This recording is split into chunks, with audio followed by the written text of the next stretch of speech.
አንችልም። ለምን ልቤን ሰብረዋል። በቃ አሁን መጠንከር እንዳለብኝ ነው የሚሰማኝ አብርሽ። ሄርሜላችን አብርሃም ከርቶኛል፣ ቃሉን እየጠበቀልኝ አይደለም ስትል ቅሬታ ማሰማቷን ሰምተናል ማለት ነው። አብርሃም ደስታ የሚባለው የሩታ አፍቃሪ ከመጣበት ቀን ጀምሮ ወደ ቤት ተመልሶ እንደማያውቅና አብዛኛውን ጊዜ ሩታ በር ላይ ሆኖ ሲያለቃቅስ እንደሚውል የተመለከተችው ሄርሜላ አብርሃም ክዶኛል፣ የገባልኝን ቃልም እየጠበቀልኝ አይደለም ብላ እጅግ በጣም በአብርሃም ላይ ተስፋ እየቆረጠች እንደመጣች ነው የተናገረችው ማለት ነው።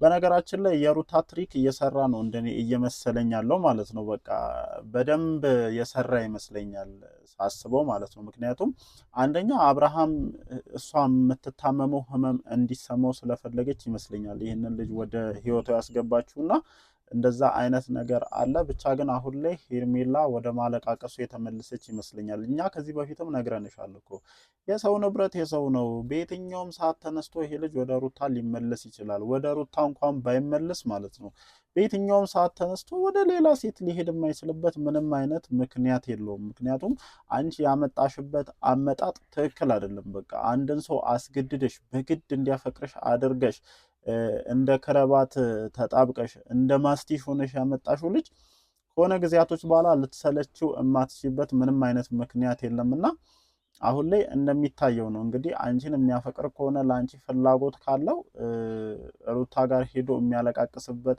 ሩታ ጋር ሄዶ አዲሱ አፍቃሪዋን ካልደበደብኩ የሚልበት ምንም አይነት ምክንያት የለውም። በእርግጥ እውነት ነው የኛ የምንለውን ሰው የፈለገ ብንለያይ የፈለገ ብንተወው ሌላ ሰው ሲነካብን ሌላ ሰው ሲያይብን አይደለም እንደዚህ ቤት ገብቶ አበባ ይዞ የመጣ የፍቅር ጥያቄ ማቅረብ ይቅርና ሌላ ሰው እንዲሁ በተለየ አይን እንኳን ሲያይብን ምን ያክል ፔን እንዳለው ይታወቃልና የአብርሃም እንደዛ መሆን በእርግጥ የዚህን ያክል የሚገርም አይነት ነገር አይደለም። ግን ደግሞ አንተስ ምን ስታረግ ነበር ነው አሁን ትልቁ ጥያቄ ማለት ነው። አይታል አንተ እዛ ጋር አሁን በር ላይ ትላንትና እንደ ህፃን ልጅ የተጃጃልክ ስታለቃቅስ ነበርና እሷም ስሜቷን አውጥታ አልተናገረችም እንጂ ተመሳሳይ አይነት ፔን ነው እሷንም የሚሰማት። አንተ ከሄርሜላ ጋር እንደዛ በተጃጃልክ ቁጥር አንተ ከሄርሜላ ጋር እንደዛ በተለፋደድክ ቁጥር እንደዚህ አይነት ስሜት ነው የሚሰማትና ስሜቷን በውስጧ ይዛ እንደዚህ ሳታወጣ ጨከን ብላ መቆሟ ምናልባትም ምንም አልመሰላትም የሚል ነገር ጭንቅላት ውስጥ እንዲገባ አድርጎ ከሆነ አትሳሳት። በቃ ስሜቷን መደበቅ ስለነበረባት እንዳንተ መታ መጃጃል ስላልነበረባት ስሜቷን ደበቃ ዋጥ አድርጋ ያንን ሞመንት አልፈዋለች እና ምን እንደሚሰማት እንድታቅ ስለፈለገች ይመስለኛል አሁን ላይ እንደዚህ አይነት ነገር ውስጥ የገባችው። እኔ በኮንፊደንስ እርግጠኛ ሆኜ መናገር እችላለሁ በነገራችን ላይ ማለት ነው ሩታ እንደዚህ በአጭር ጊዜ ውስጥ አዲስ ህይወት የመጀመር ሞራሉም ፍላጎቱም ይኖራታል የሚል እሳቤ የለኝም። ምናልባት ይሄ ነገር ሪል ነው ብላችሁ የተቀበላችሁ ሰዎች ካላችሁ ማለት ነው። ከዚህ ነገር ጀርባ በእርግጥ በጣም ብዙ የሚወሩ በጣም ብዙ ሚስጥሮች አሉ። ግን ምናልባት ይሄ መንገድ ሩታን ተጠቃሚ የሚያደርግ ከሆነ ይመቻት ከሚል አንጻር ነው እኔ ነገሮችን እየተመለከትኩ ያለሁት። ሳይም ደግሞ እየተሳካላት እየመጣ ነው የሚመስለኝ ማለት ነው። ምክንያቱም ሰውየውን በዚህ ልክ አጃጅላ በሯ ላይ መጥቶ እስከ ማለቃቀስ ደረጃ ደረሰ። እግዚአብሔርን ሰው በገዛ ቤቱ እንደዚህ ይሆናል? ኧረ ላሽ ታዲያ እንደዚህ የምትሆን ከሆነ እኮ መጀመሪያውኑ ለምን ሄድክ ነው።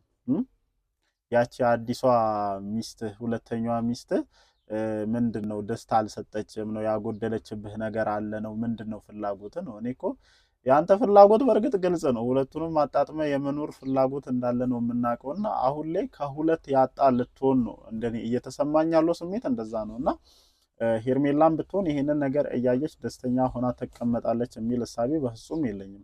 እንደሰማሁትም ከሆነ በዚህ 2-3 ቀን ውስጥ በመታደርጋቸው ነገሮች የመከዳት ስሜት እንደተሰማትና አብርሃም ከርቶኛል ብላ ለብሩክና ለአቤል እንደተለመደው እያለቃቀሰችለት ነው። ኧረ የሆነ ነገር አድርጉ፣ ይሄ ሰውዬ ከርቶኛል፣ ኧረ የሆነ ነገር አድርጉ፣ ተውሳ አላመልጣችሁ ምናምን እያለች እንደሆነ ሰምቻለሁኝና እውነት ነው።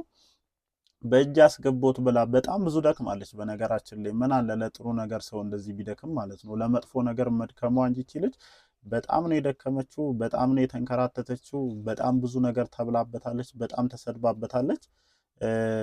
ቢያንስ ደግሞ እንደዚህ ዋጋ የከፈለችለት ነገር ሳምንት 2 ሳምንት ሳይሞላው እየሄደ ወደ ድሮ ሚስቱ ጋር የሚያለቃቅስ አይነት ከሆነ ከዚህ ሰውዬ ጋር እንዴት ነው በዘላቂነት ልትቀጥይ የምትችይው ነው አሁን የኔ ትልቁ ጥያቄና የሆነ ነገር ማድረግ የማትችሉ ከሆነ ከሀገር ወጥቼ እጠፋለሁ ምናምን ብቻ እያለች ብዙ ነገር እያለች እንደሆነና አብርሃም እንደ ካዳትና ሁል ጊዜ ከአእምሮ ሩታን ማውጣት እንዳልቻለ ጭምር ነው ለአቤልና ለብሩክ የነገረቻቸውና ምንም ማድረግ አይቻልም በነገራችን ላይ ማለት ነው። ይሄንን ነገር አምነሽ ወደሽ ፈቅደሽ ነው የገባሽው። እኔ እንደውም ቢቻልሽ ሩታ ላይ ደርቤ ሁለተኛ ላድርግሽ ሁላ ቢልሽ እሺ ማለት ነው ያለብሽ። ምክንያቱም ይሄ ልጅ ህይወት እንዳለው ታውቂያለሽ፣ ልጅ እንዳለው ታውቂያለሽ፣ ብዙ መስመር የሄደ ልጅ እንደሆነ ታውቂያለሽ እና አምነሽበት ነው የገባሽው። ስለዚህ አሁን ላይ ሄዶ ሩታ ጋር አለቃቀሰም ሩታ ማፍቀር አትችይም፣ እኔ ልጄ በሌላ አባት እንዲያድግ አልፈልግም፣ ብቻ ምንም አይነት ነገር ቢል መዋጥ እንጂ አለብሽ እኔ ተከድቻለሁኝ ምናምን እኔ እንጃ እኔ ይሄ መንገድ ያስኬድሻል ብዬ አላስብም። ይሄ ላንቺ ነው። ለሱም ደግሞ አንድ ማለት የምፈልገው ነገር አለ። ከሁለት እንዳታጣ ሄርሜላንም ሩታንም ተነጥቀ አንተ ልጅ እንዳትጨልል ነው እኔ እየፈሩ ያለሁት ማለት ነው። ምናልባትም ይሄ ሩታ የተጠቀመችውን ትሪክ እሷ ብትጠቀምስ መሀል ላይ ቀረ ማለት አይደለም። እኔ እንደው ማለት ነው ሁለቱም ላሽ ብሎት መሀል ላይ ሲቀር ማየት እፈልጋለሁ ይሄ ልጅ ማለት ነው። ጉዳቱ የዛኔ የሚታየው ይመስለኛልና እንደው የሄርሜላም አፍቃሪ መጥቶ ጉድ ባደረገው ሁለቱም ቤት እየሄድክ ትጣላ ነበር። ለማንኛውም ማለት ነው ሌላ የሰሙት ነገር ምን መሰላችሁ? ሩታና አዲሱ እንትኗ ከተራ ሊወጡ ነው በሮቤልና በፈረንጁ ታጅበው አሉ ነው እንግዲህ እና ገና ነው። ከዚህ በላይ በደንብ አብርሃምን የማቃጠል ሲቹዌሽን ውስጥ እንዳሉ ነው እንደኔ እየተረዳው ያለሁት እና ከዚህ በላይ በጣም በብዙ ስለምትቃጠል አይሚን አላቅም። እኔ እኮ ያንተ ነገር ምንም በቃ እሺ እንደዚህ እየተጎዳህ ነው ብለን እንድናስብ ቢያንስ 1 2 3 ቀን ከሩታ በር ላይ ሳትርቅ ስታለቃቀስ ምናምን ማየት እንፈልጋለን። ምናልባት የምርም ይሄ ልጅ ይፈልጋት ይሆን ወይ ምናምን የሚለውን ነገር እንድናረጋግጥ እሷም እንድታረጋግጥ 1 2 3 ቀን ተጨማሪ እዛ በር ላይ ስታለቅስ አይሆንም ሩታዬ እኔና አንቺ አብረን መሆን አለብን ምናምን እያልክ ስታለቃቀስ ማየት እንፈልጋለን። የዛኔ ምናልባት ሩታ እንትን እንድትል ጫና የማሳደሩ ነገር ውስጥ ሊገባ ይችላል እንጂ ከዛ ውጪ አንተን አናምንህም። ምክንያቱም አሁን ደግሞ ትሄድና ወይ ከሰዓት በኋላ ከሄርሜላ ጋር ከተራህን ትወጣ ይሆናል ምን ይታወቃል። እና ለማንኛውም ግን ያው ወደ ነጥቤ ስመለስ ከሁለት ያጣ እንዳትሆን ነው እየሰጉ ያሉት። ምክንያቱም ትላንትና አቤልንም ብሩክንም ጠርታ የዚህ ልጅ ፍላጎት ምንድነው? እወድሻለሁ አፈቅርሻለሁ ብሎኛል በየጊዜው ሀሳቡን እየቀያየረ እኔንስ የሚያወዛግብበት ምክንያት ምንድነው? የሚለኝ ከሆነ በቃ እኔ ሁሉንም ነገር ትቼ ብን ብዬ እጠፋለታለሁ ከሀገር እወጣለሁ ምናምን እያለች ነውና ለዚህ ነገር ምን አይነት ምላሽ ይኖረዋል የሚለውን ነገር አላቅም። እንግዲህ እኔ አሁን ለሄርሜላም ስሜት የለውም እንዳለ አንዳንድ ጊዜ መጥቶ የሚያደርጋቸው ነገሮች በደንብ ለዚህ ልጅ ጭምር ስሜት እንዳለው የሚያሳይ ነውና ዝም ብዬ ሳየው ደስታ ስለመጣ እንጂ የምር ሩታን ፈልጎ ወደ ሩታ እየተመለሰ አይመስለኝም አብርሃም። እውነታው ይሄ ነው። በቃ እናንተስ ምን ትላላችሁ በዚህ ጉዳይ ላይ? የምር ይሄ ልጅ ሩታን ፈልጎ ነው? እሺ ሩታን ቢፈልግ ኖሮ ደስታ ከመምጣቱ በፊት ለምን እንደዚህ አይነት ሙከራዎችን አላደረገም? ደረትህን ገልብጥ አድርገን ነው ሻንጣህን ይዘህ ከቤት ስትወጣ የነበረው። በቃ ለልጄም ለልጄ እናትም ሁሉንም ነገር አሟልቻለሁኝ ብለህ ነው መኪናም ቤትም ገዝቼላታለሁ ከዚህ በኋላ ሁለተኛ ሚስት ወጥቼ ባገባ ምንም ችግር የለውም ብለህ ነው። አንተ የጀመርከውን ህይወት እሷን መጀመር የማትችልበት ምንም አይነት ምክንያት የለም።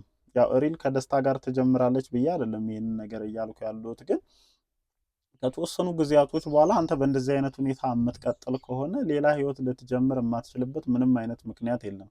ይሄ የአሁኑ እነሱ የሚሰሩት ትሪክ ስለሆነ ዝም ብሎ እየተመለከቱ ነው። ሪሉ ህይወት የተጀመረ ሰዓት ግን ማለት ነው የምሬን ነው ጆሮን ይዞ ምናምን ሊያወጣ ሁላ ይችላል ከራስ ቤት። ምክንያቱም አንተ ጥለህ ረግጠህ አልፈልግም ብለህ ትተህ የሄድከው ትዳር እስከሆነ ድረስ ያንን ነገር ሰብሰብ አድርጎ አስተካክሎ ህይወት የጀመረ ሰው እንደዚህ መተህ በር ላይ ስታለቃቅስ የሚታገስህ እንዳልሆነ ልታቅ ይገባልና ትልቁ ልልህ የምፈልገው ነገር ቢኖር ከሁለት ያጣ እንዳትሆን ነው።